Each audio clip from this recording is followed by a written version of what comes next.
할렐루야. 2월 5일 월요일입니다. 마가복음 말씀 12장 13절부터 27절까지 말씀을 읽고 은혜 나누도록 하겠습니다. 그들이 예수의 말씀을 책잡으려 하여 바리새인과 헤롯 땅 중에서 사람을 보내매 와서 이르되 선생님이여 우리가 아노니 당신은 참되시고 아무도 거리끼는 일이 없으시니 이는 사람을 외모로 보지 않고 오직 진리로서 하나님의 도를 가르치심이니이다.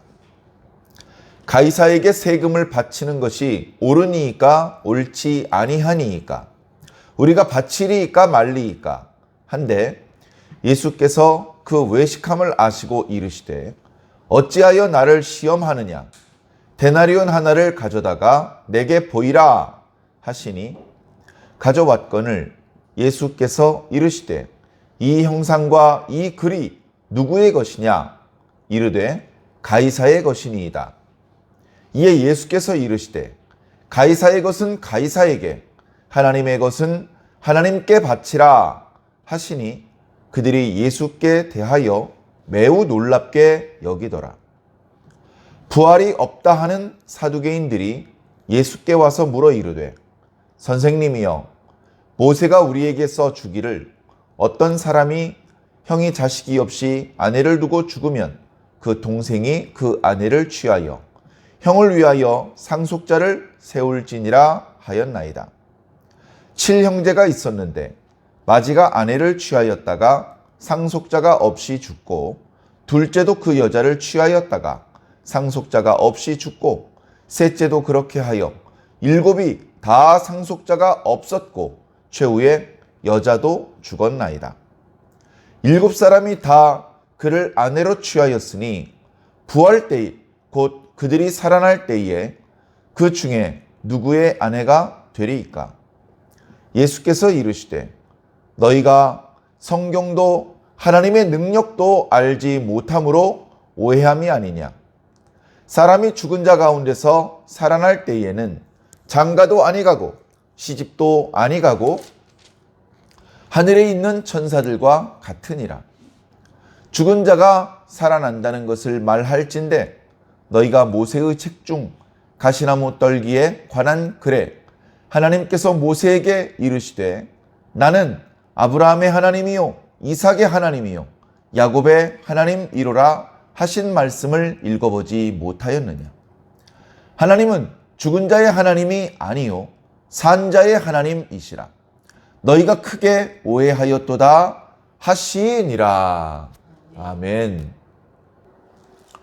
예수님께서 성전에서 매매하는 자들의 상을 엎으시며 더 이상 그들이 거기서 발붙여 장사를 하고 그래서 만민의 기도하는 집에서 기도하려는 사람을 방해하는 하나님께 제사 드리려는 사람을 방해하는 그 행동을 더 이상 못하게 하신 이후에 그들로부터 자리세를 받던 사내들인 공회원들은 이제 그 예수란 사람을 어떻게 하면 좋을지 궁리를 하기 시작을 했었습니다. 결론적으로는 그를 죽이자, 그를 없이 하자. 죽이지는 말고 백성들 앞에서 망신을 주자. 그가 어리석다는 것을, 그가 무능하다는 것을 만천하에 드러내자. 산헤드린 공회원으로서 대제사장으로서의 권위를 가지고 많은 사람들 앞에서 그를 책망하자. 그를 다시 갈릴리로 쫓아보내자. 다시는 유대와 예루살렘에 얼씬도 못하게 만들자. 이제 그런 생각을 하고 있었습니다. 그래서 성전에서 장사하는 사람들의 상을 엎으신 그 다음 날 아침 일찍 예수님께서 또다시 성전을 찾으셨을 때 이번에는 그들이 먼저 기다리고 있었습니다. 그래서 무슨 권위로 이런 일을 한 것이냐라고 물었고 예수님께서는 즉답을 피하시고 나도 한 가지를 너희에게 물어볼 테니 너희들이 먼저 대답해 보아라. 그러면 나도 답을 해주리라. 요한의 세례가 하늘로부터냐? 사람으로부터냐? 그들은 쉽게 대답할 수 없었습니다. 하늘로부터라고 대답을 하면 그렇다면 너희는 어찌하여 그를 믿지 않느냐? 라고 할 것이며 사람으로부터라 라고 말하면 요한을 참 선지자로 믿고 있는 많은 무리들이 두려웠기 때문에 모르겠다라고 말했습니다. 예수님께서도 나도 대답하지 않겠다라고 말씀하셨죠. 그러나 간접적으로 포도원 농부들의 비유라는 방법으로 예수님께서는 말씀해 주셨습니다. 나는 아들의 권위로 이렇게 하는 것이다. 그리고 거기서 악역, 주인의 은혜를 망각한 채 주인의 소유였던 포도원을 가로채려는 그 과정에서 주인이 보내는 종들과 심지어 아들을 죽여버린 그 나쁜 놈들은 바로 제사장들, 서기관들, 그리고 장로들이었습니다. 그 비유가 무엇을 의미하는지 다 알고 있었던 그들은 그렇지 않다고 부인하는 것이 아니라, 또는 즉시로 회개하는 것이 아니라 예수님을 미워했습니다. 당장 예수님의 멱살을 잡고 그를 끌고 가서 가두고 매질을 하고 누명을 씌워서 죽이고 싶었습니다. 그러나 그렇게 하지 못했습니다. 하나님도 두려워하지 않았던 그들이 주변에서 보고 있는 무리들을 두려워했기 때문입니다. 무리들을 계속해서 두려워하는 모습을 그들은 보이고 있습니다. 그 이야기 뒤에 원래 계획했던 대로 예수님이 감히 함부로 대답할 수 없는 질문들을 준비하기 시작했습니다. 이렇게 대답해도 걸리고 저렇게 대답해도 걸리는 그런 질문들을 주님 앞에 던지기 시작했습니다. 오늘 말씀 첫 구절에 바리새인과 헤롯 당원 몇 사람을 보냈다라고 말하고 있습니다. 누가 보냈죠? 그들이 보냈습니다. 그들은 누구죠? 조금 전에 예수님 앞에서 변변한 변명도 하지 못했던 대제사장들, 서기관들, 장로들이었습니다. 야야, 준비된 대로 가서 예수한테 질문을 해봐라. 본래 바리새인과 헤롯 당원들은 그렇게 가까운 사이가 아닙니다. 헤롯 당원들은 헤롯을 지지하는 사람들입니다. 바리새인들은 헤롯을 지지하지 않아요. 유대 민족의 독자성을 존중하는 그런 사람들입니다. 그런데 예수님을 거꾸로 때리는 일에는 어쩌면 그렇게 둘이 잘 마음을 합하는지 그동안에도 여러 번 바리새인과 헤롯 당원들 사이에 협력을 마가복음에서 여러 번 보여주셨는데 지금 또 같이 궁리해서 주님 앞에 나타났습니다. 주님 앞에 나타나서 주님을 막 칭찬을 합니다. 진심 어린 칭찬이 아닌 것을 너무나 뻔히 알 수 있습니다. 그것은 아부고 그것은 예수님을 함정에 빠뜨리려는 술책에 불과한 것입니다.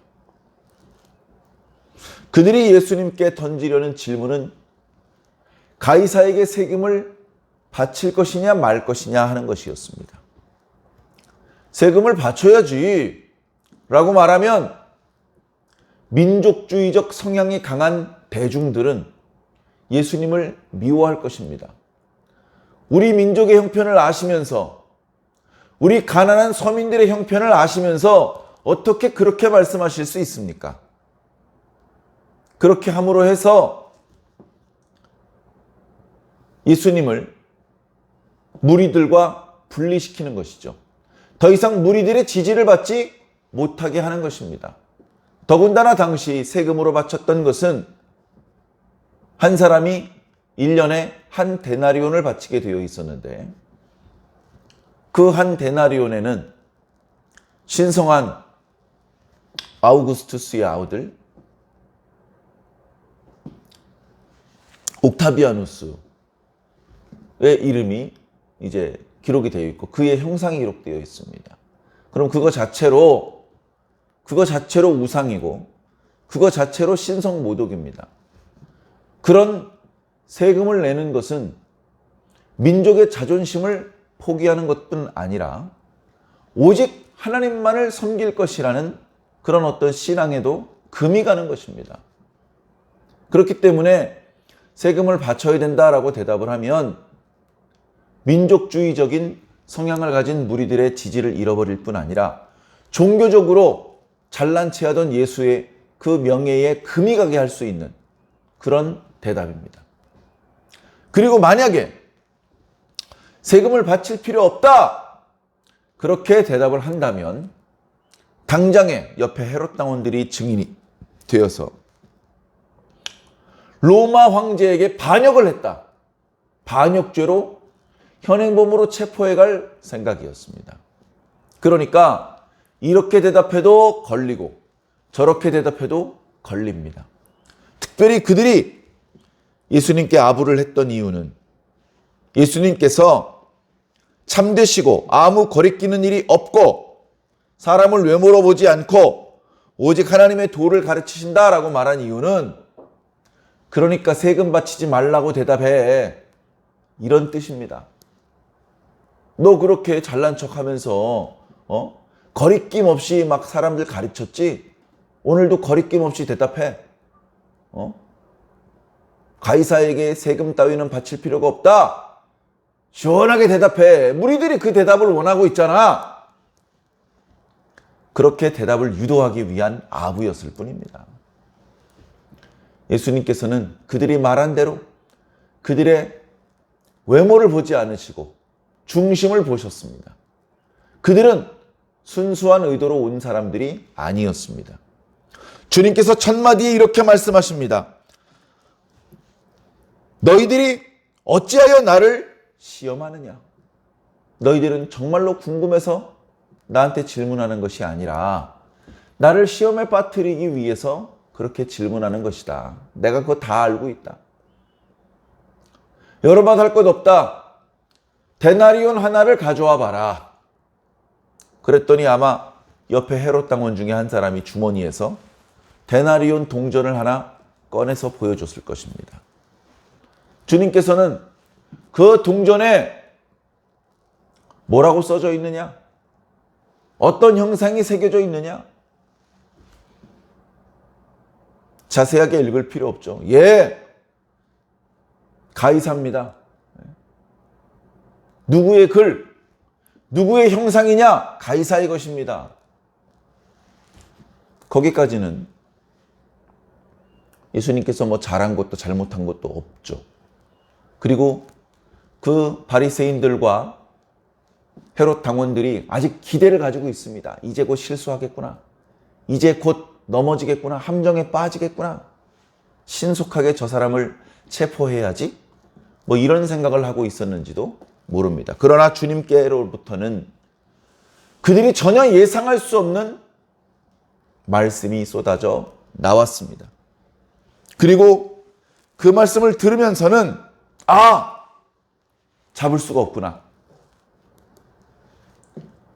이 백성으로부터 실망을 끼치게 만들 수도 없고 로마 정부에 반대를 한다고 하는 반역죄를 적용시킬 수도 없겠구나. 그러면서 예수님의 지혜로운 답변에 깜짝 놀라고 뒤로 물러날 수밖에 없었습니다. 그들을 그렇게 놀라게 만들었던 예수님의 대답은 이것이었습니다. 가이사의 것은 가이사에게, 하나님의 것은 하나님께 바치라. 엄밀하게 말하면 바친다는 말보다는 돌려준다라는 그런 의미가 적당할 것 같습니다. 원문에 사용된 단어의 본래 의미를 살린다면 그 동전에 뭐가 써져 있니? 가이사의 형상과 가이사의 글이 써져 있는데요. 그거 가지고 있으면 우상 숭배하는 거야. 그럼 어떡할까요? 가이사에게 돌려줘. 가이사의 것은 가이사에게 돌려주고 하나님의 것은 하나님께 바쳐. 이렇게 말함으로 해서 마치 세금을 바치지 않아도 된다, 그렇게 말하지 않게 되었습니다. 때로는 이 말씀을 인용하면서 야, 군대 갈 거 가고 세금 낼 건 다 내야 돼. 정부가 시키는 대로 협조해야 돼. 이런 의미로 해석하는 분들도 있습니다. 그런 의미가 아니에요. 자, 예를 들어서 정부에서 비성경적인 정책을 펼칩니다. 정책의 내용이 비성경적인 내용인데도 불구하고 정부에 협조해라. 위로부터 내려온 권위니까 순종해라. 왜요? 예수님도 가이사의 것은 가이사에게 바치라고 말씀하셨잖아.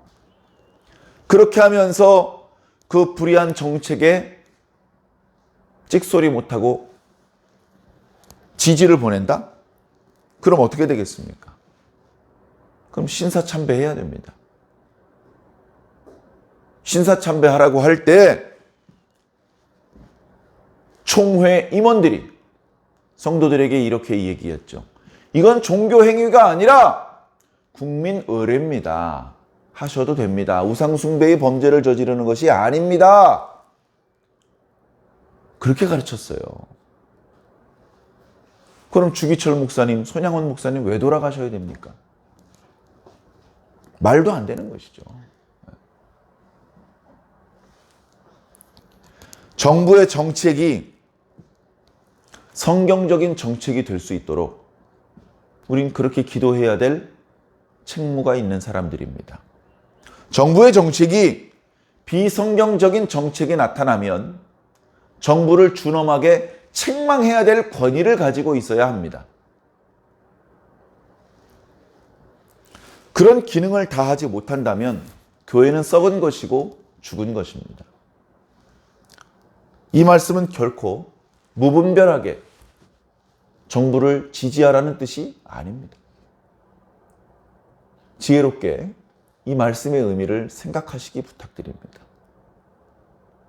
제가 설명드린 이 설명뿐 아니고 이 말씀을 우리 마음속에 새기며 두고두고 예수님께서 하셨던 말씀, 예수님께서 그들에게 주셨던 답변의 내용을 깊이 들여다보고 깊이 묵상해야 될 필요가 있습니다. 자, 바리새인들이 예수님을 함정에 빠뜨리는 데 실패했습니다. 이런 멍청한 놈들. 아이고, 아무래도 우리들이 나서야 되겠다. 저 멍청한 바리새인들이 뭘 할 수 있겠어. 역시 우리들이 이 문제를 해결해야 돼. 하면서 사두개인들이 예수님께 다가갔습니다. 야, 바리새인들 입 다물어, 입 다물어. 입에 벌레 들어가. 뭘 그렇게 놀래? 저리 가. 예수님, 질문이 있는데요. 하면서 뭔가 질문을 하는데 질문이 장황해요. 질문을 하는 내용은 이겁니다. 부활 가르침과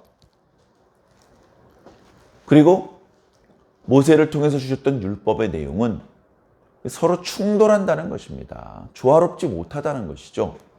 그렇다면 모세의 율법을 버릴 수 없으니 부활이라는 가르침을 버려야 되는 것 아니겠습니까? 라는 내용입니다. 자, 사두개인들이 어떤 사람인지 잠깐 한번 생각해 보시기 바랍니다. 사두개인들은 아쉬울 게 없는 사람들입니다. 돈이 많은 사람들입니다. 사회 지도층 인사입니다. 그들은 자신들이 누리고 있는 이 행복을 계속해서 누리고 싶어하는 사람들입니다.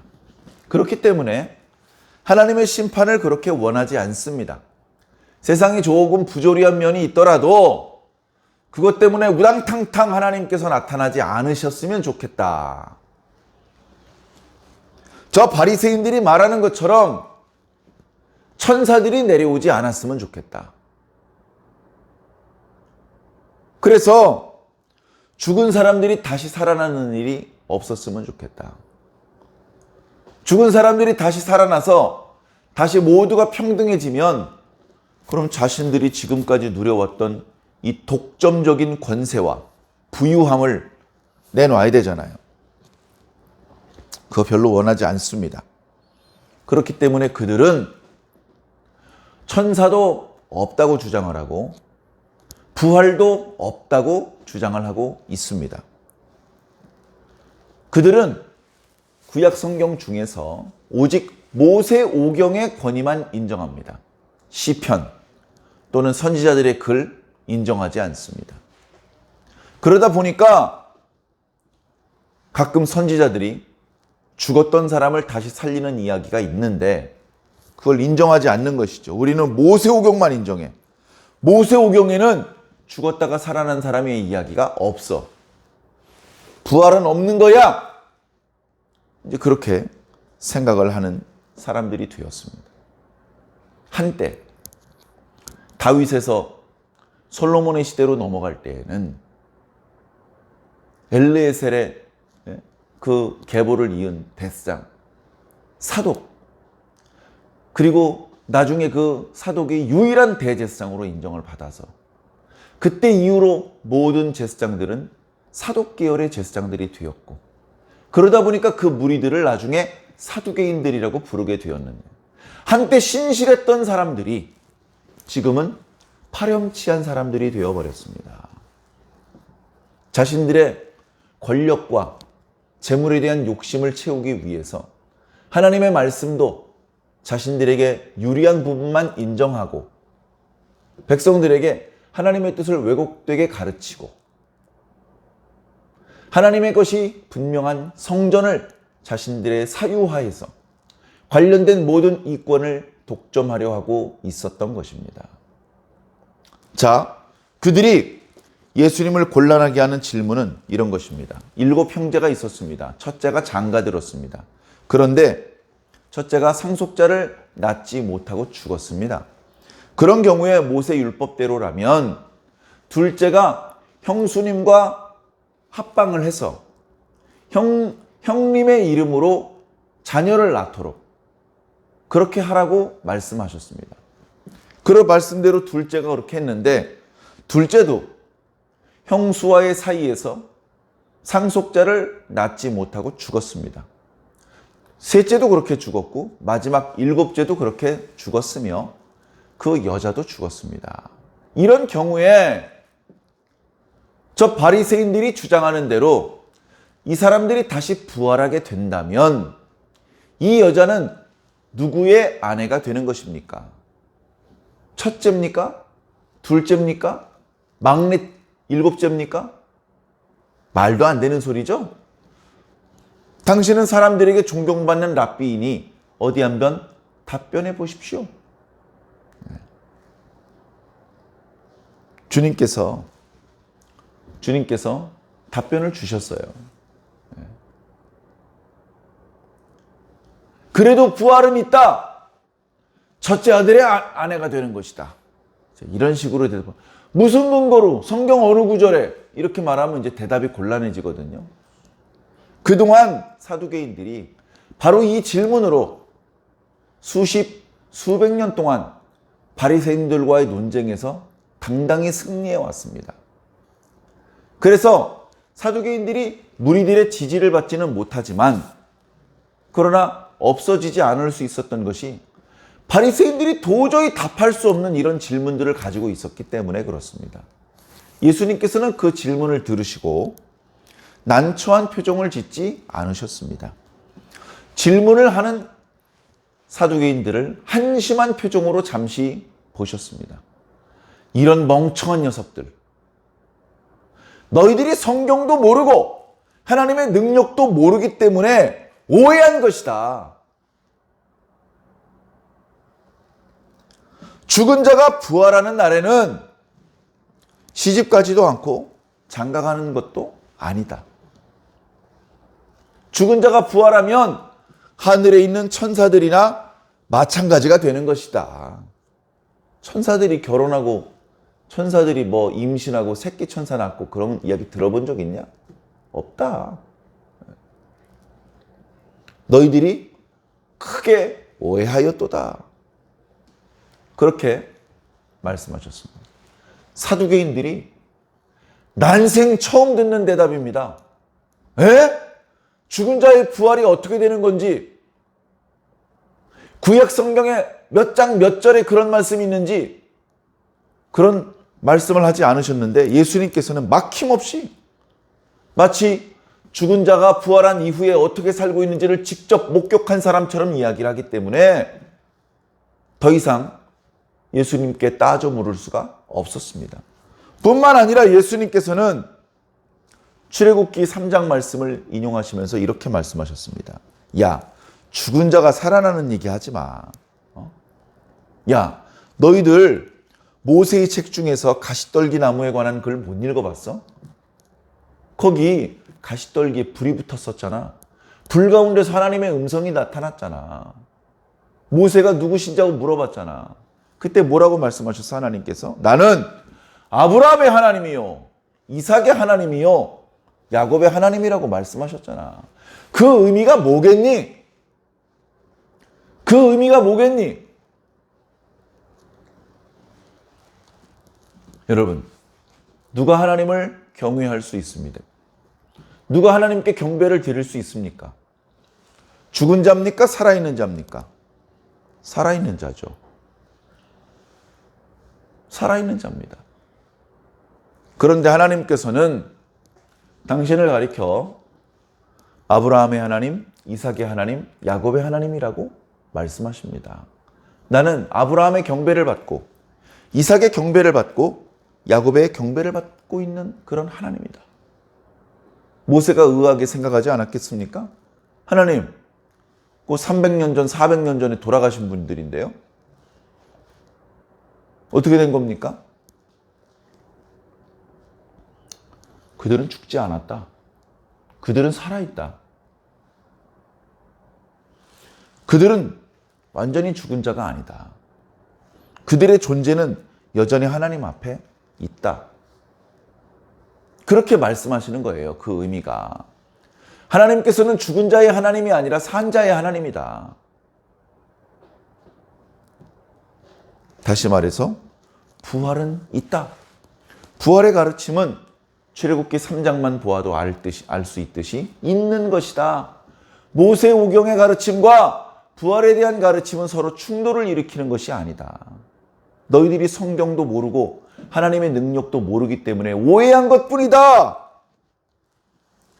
그들이 곧바로 꼬리를 내리고 뒤통수를 긁적거리면서 사라질 수밖에 없었습니다. 여러분, 불순한 의도를 가지고 예수님께 나아가면 진리를 깨닫지도 못하고 복을 누리지도 못하게 됩니다. 예수님을 만나는 게 얼마나 큰 축복입니까? 예수님 바로 앞에 서서 예수님의 말씀을 들을 수 있고 손을 조금만 내밀면 예수님의 옷자락도 만질 수 있고 손도 잡을 수 있는 그 위치에 설 수 있다는 것 자체가 얼마나 큰 축복입니까? 저 같으면 예수님 품에 그냥 다짜고짜 품에 안겼을 거예요. 그게 얼마나 큰 축복인데. 그런데 눈을 뱀눈을 뜨고 예수님을 위아래로 훑어보면서 무시하면서 말도 안 되는 질문을 던지는 이 사람들을 얼마나 불쌍하고 어리석은 사람들입니까? 예수님을 시험에 빠뜨리려고 하는 이 행동이 얼마나 어리석은 행동입니까? 사랑하는 성도 여러분, 교회에 와서 말씀을 들을 때 믿기 위해서 믿어보려고 깨달아보려고 그렇게 오지 않고 뭔가 투집을 잡으려고 오는 사람들도 더러 있습니다. 교회에 와서 난처한 질문을 던져서 이 목사가 어떻게 대답하는지 한번 테스트해 보려는 저는 그런 사람도 많이 만나보았습니다. 당신 욥기 말씀 알아? 욥기 말씀 목사들이 잘 모르던데 욥기 말씀 막 질문을 합니다. 예수님께서 정말 성탄전에 태어난 거야? 그런 질문하면 난처해야 할 줄 알고 난처해하지 않습니다. 그 정도 질문에 대한 답은 이미 있고요. 제가 모르는 걸 물어보면 그냥 모른다고 하면 됩니다. 저는. 그런 것 때문에 저희 교회 성도들이 저를 불신하며 떠나지 않습니다. 그런 문제 때문에 당황하지 않습니다. 악한 의도를 가지고 질문을 던지는 사람이 불쌍할 뿐입니다. 우리는 마음을 착하게 먹고 마음을 겸손하게 먹고 마음을 지혜롭게 먹어야 됩니다. 하나님의 말씀을 들을 수 있을 때 들어야 되고 기도할 수 있을 때 기도해야 되고 봉사할 수 있을 때 봉사해야 됩니다. 아무것도 모르고 오해하고 있으면서 자기가 잘난 척하고 나 다 아니까 나한테 가르치려고 하지 말라고 하고 그런 사람이 헛똑똑이 제일 불쌍한 사람들이에요. 우리 완주중앙교회 성도들 중에는 그런 자가 하나도 없고 다 겸손히 주님의 말씀을 들어서 구원받고 축복받으시기를 예수님의 이름으로 간절히 축원합니다.